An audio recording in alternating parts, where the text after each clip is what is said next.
Welcome to Focus Today. I'm your host, Perry Atkinson, and boy, what a delight to have with us today Dr. Jane Orient, Executive Director of the Association of American Physicians and Surgeons. She's also President of Doctors for Disaster Preparedness, author of Your Doctor Is Not In, Healthy Skepticisms About National Health Care. And what a wealth of information. Dr. Orient, nice to have you with you. How are you today? Very good. Nice to be with you. Thank you. Well, listen, you want to talk to us about, and I want to talk to you about, what happened to Donald Trump in the MSNBC interview where he supposedly got trapped in the abortion question. What's your take on that? I think that one thing about the Trump campaign, whether you agree with him or not, is that he's forcing us to think about and talk about some things that have been taboo before. And while he really couldn't come up with a comprehensive answer in the setting of an MSNBC interview, we need to think about these questions, which would be basically, what is an abortion and what responsibility do women have? Should they be accountable if in the event that abortion were made illegal? Would they also be responsible for any penalties that would be imposed?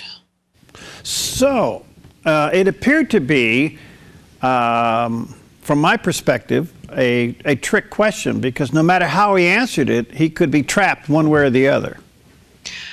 Yeah, I think the question really should trap abortion advocates. I mean, what do they think about a woman? Is she a morally accountable, responsible, mature adult who's accountable for her decisions, or is she a helpless victim? And thus she couldn't possibly be punished even if she were responsible for any wrongdoing. So do you think that Chris Matthews kind of framed the question to protect women or protect the abortion industry? I think if you read the transcript, it's pretty plain that he is not protecting women. He is intent on protecting the abortion industry, which probably does victimize women in many ways, possibly most prominently by protecting those who are responsible for statutory rape. In other words, every time an underage woman comes in for an abortion, she's probably been the victim of a statutory rape. Well, we're seeing those numbers. You probably see them too, that's a lot of the abortion industry, isn't it? I don't know offhand what the numbers are, but they don't report it, so I'm not sure how we really find out for sure. So, in some ways, the question was hypocritical because it protected the abortion industry and not necessarily the woman. And you'll notice that Chris Matthews was really evading the question because Trump was trying to turn the tables on him, asking, well, what do you think an abortion is? Aren't you a Catholic? Doesn't that teach that abortion is murder? And Matthews was saying, well, it doesn't really matter what I think. It matters what a presidential candidate thinks. That doesn't matter what abortion is. The fact is that it's legal and it should be legal. And that's the situation. So what did you think of Trump's answer? I mean, he's since tried to clarify, but what did you think of it? I think that his initial instinct was probably correct, given the hypothetical. Something is made illegal. Is the person who pays for and demands the illegal act responsible, or is only the person who carries it out for hire responsible? But then if you change just illegal act into abortion, it puts a different perspective on it. And the fact is that when abortion was illegal, it was almost never that the woman who had the abortion was responsible. Enforcement was all directed at the abortionist. Okay, now, did Hillary Clinton kind of turn the tables again when she actually said that it was a person and a baby? That's kind of interesting that she said it was a person, but a person that doesn't have any constitutional rights. Maybe she misspoke. Well, maybe she said something that's correct. I believe that the unborn baby is a person, but those who advocate for abortion generally say that it's not. And because it's not, it doesn't have any rights.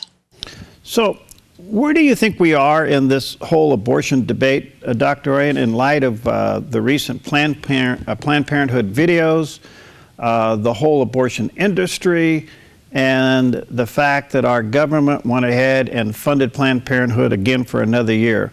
How does that strike you? Well, our country is becoming at the grassroots level more and more pro-life. Even young people who are beginning to see themselves as survivors because their mother chose to let them live, whereas 1/3 or maybe only 1/4 of members of their generation have been terminated before they drew their first breath. But on the other hand, the Planned Parenthood seems to be very powerful politically, and so it is continuing to get huge amounts of government funding to carry on their agenda. Part of the Planned Parenthood controversy is the statutory rape issue because they don't report it. Aren't they complicit? I would say that they definitely are. I mean, it is required to report instances of abuse, of child abuse, or actually of a rape. And so, they are violating the law if they don't. And yet there is video of undercover agents going in and showing that the workers at Planned Parenthood are quite willing to overlook cases that they should report. Now, that pretty much leaves the man off the hook, so to speak. I mean, that's a whole nother problem with this whole issue. But if these statutory rapes are going unreported, then the man's getting away with the crime. He is. And the other thing is, what about men who are coercing the mother of their child to have an abortion? We don't know how many women are actually making a free voluntary choice, and how many of them are presenting themselves for abortion because the father of the child is threatening to abandon them, and eventually he probably does anyway, even if she does have the abortion. Some of them have even been physically threatened with violence if they don't get rid of that child.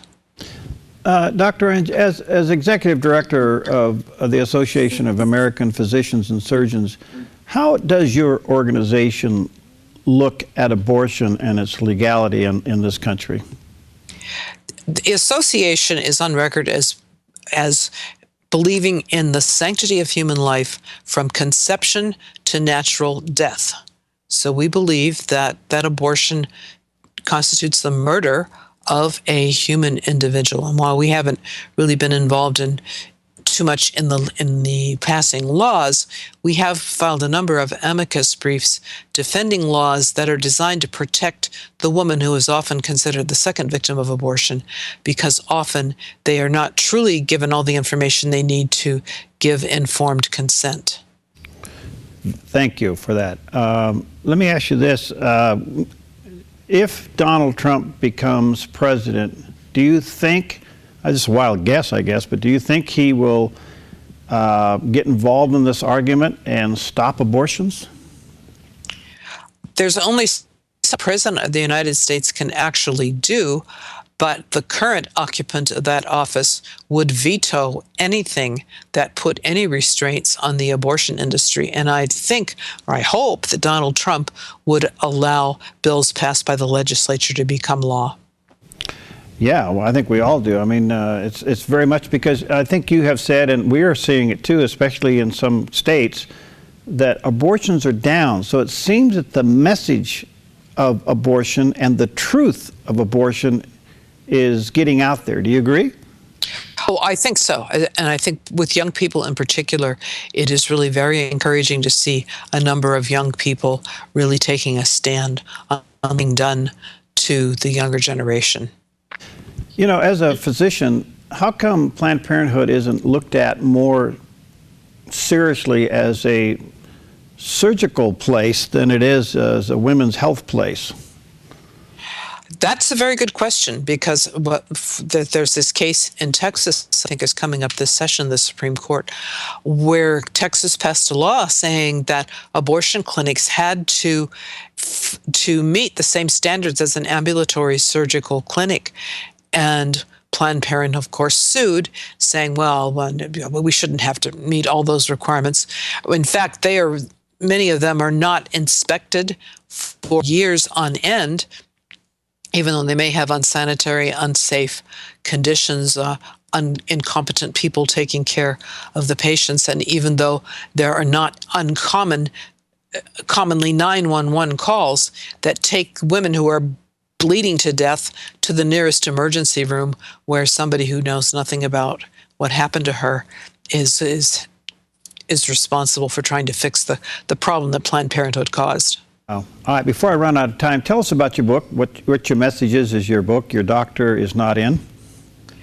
Well, it was written some time ago, but I think it's still timely as to what is happening now, that the doctor is really being eliminated in the sense of a person believing in the oath of Hippocrates that it's his job to prescribe for the good of his patients according to the best of his judgment, instead of a serf or employee who is just checking boxes and following protocols because of the bottom line of the entity that's paying the bill. Wow. Is it still available? Amazon? I'm not sure, but I have a JaneOrient.com website, and you might be able to obtain the book from that. And that's drjaneorient.com. Dr. Jane. No, it's just Dr. Jane Orient is my clinical website. JaneOrient.com has my books. Okay, thank you so much. Well, nice to be with you today. Thank you for your service and your work.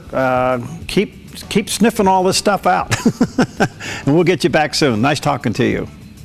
Thank you for bringing attention to this subject. You bet. All right, we'll be right back.